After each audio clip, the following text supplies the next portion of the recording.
हमसे कोई अपराध न बन जाए, हमसे कोई दोष न बन जाए। वैसे ये व्यवहार शून्य देश है, ये प्रेम मार्ग के पथिकों का है। यहां केवल प्रिया प्रीतम की प्राप्ति का लक्ष्य लेके आया जाता है, यहां केवल प्रिया प्रीतम की प्राप्ति का ही साधन किया जाता है, यहां केवल प्रिया प्रीतम अपने मानने वालों का यह देश है, अन्य कोई वृत्ति ही नहीं। निर्दूषित कर वास और रसिक जन संग सदा, दो बातें। अगर वृंदावन का वास मिला है तो निर्दूषित वास करो, कोई आपसे अपराध न बने, कोई दोष न बने, और सदैव रसिक जनों के संग में रहो, उनकी आज्ञा में रहो। तो ये दृढ़ व्रत क्या करेगा? प्रिया प्रीतम का संग प्रदान कर देगा। यह है साधन। वृंदावन का आश्रय वास स्वीकार किया, रसिक जनों का संग, तो अभंग प्रेम रंग प्रदान करने वाले प्रिया प्रीतम का संग प्राप्त हो जाएगा। वृंदावन हित रूप चिंतवत कुंजनी बिचरी प्रेम सो उर्भरी। जहां आपके हृदय में एक बार प्रिया प्रीतम प्रकाशित हुए, ये कुंज निकुंजे इसी दृष्टि से आपको दिखाई देने लगेंगी, नवीन नवीन लीला रस में डूबे रहेंगे। पर निर्दूषित कर वास रसिक जन, रसिक जनों का संग, तो फिर दुष्संग का त्याग, दुष्संग ना होने पावे। कल देवर्षि नारद जी के भक्ति सूत्र में दुष्संगः सर्वथैव त्याज्यः, सर्वथैव त्याज्यः, दुष्संग की पहचान तो कह रहे हैं जो शिष्णोदर परायण है, रसेंद्री के अच्छे अच्छे पदार्थ खाने के लिए जबान ललचाती है, जनेन्द्री भोग के लिए हर समय बावरे बने रहते हैं। शिष्णोदर परायण यद्यशद भी पथि पुनः शिष्णोदर कृतोद्यमैः आस्थितो रमते जंतुस्तमो विशति पूर्ववत् सत्यम शौचम दया मौनम बुद्धि श्रीर्यसः क्षमा समो दमो भगश्चेति यत्संगाद्याति संक्षयम ते स्वशान्तेषु मूढ़ेषु खंडितात्म स्वसाधुषु संगम न कुर्यात् छोच्चेषु योषित क्रीडा मृगेषु च।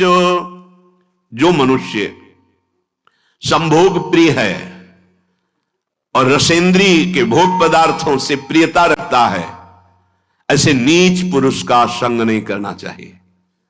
जो भगवान की भक्ति से रहित है, केवल शिष्ण और उदर परायण है, उनका संग नरकगामी बना देगा।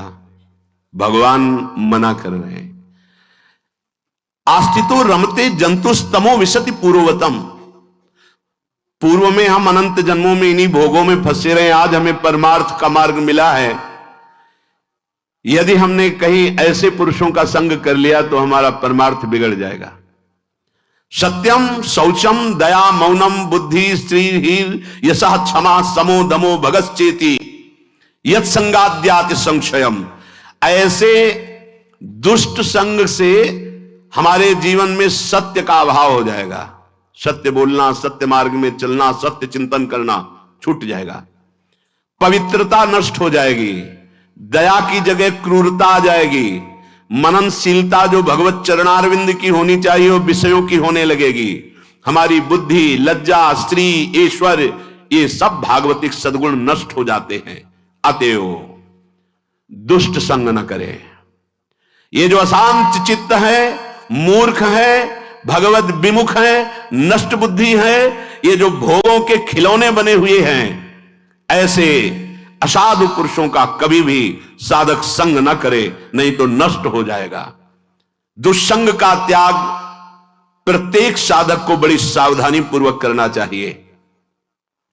भगवत प्रेम या मोक्ष पदवी जो भी चाहिए वो तभी मिलेगा जब कुसंग का त्याग हो जाए।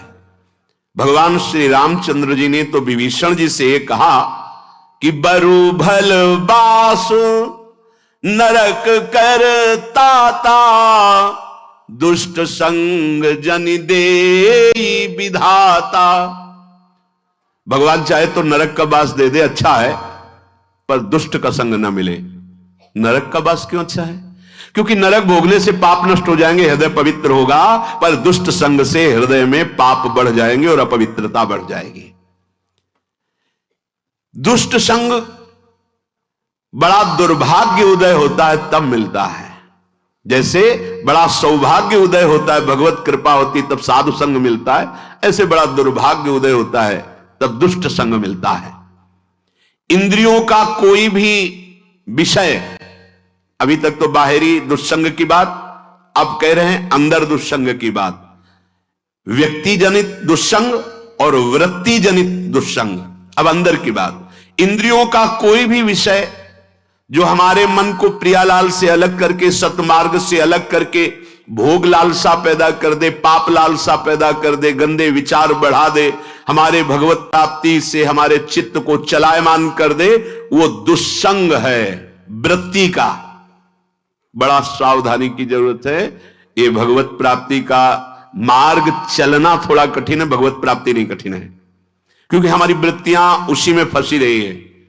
तो ऐसे सत्संग 10 वर्ष सुनो, और हमें लगता है कि अगर सही दुस्संग हो जाए तो 10 दिन में पूरा 10 वर्ष का चैप्टर बदल देगा। तो 10 वर्ष का सत्संग काम उतना नहीं किया, क्योंकि 10,000 जन्मों से हम दुस्संग में ही रहे हैं।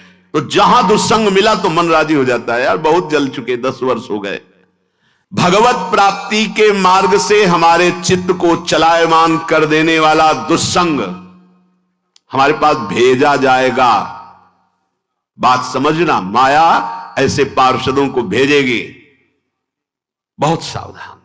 अपने जीवन को केवल इसीलिए प्रारंभ हुआ था, प्रियालाल के लिए ही हमारा जीवन। हमें हर्षित नहीं होना किसी भी पद, व्यक्ति, वस्तु, स्थान में। अगर हर्षित हो गए तो मन फिर प्रियालाल में लगना बड़ा कठिन हो जाएगा। ये बालू का बांध है, एक बार फूटा तो दोबारा बनाना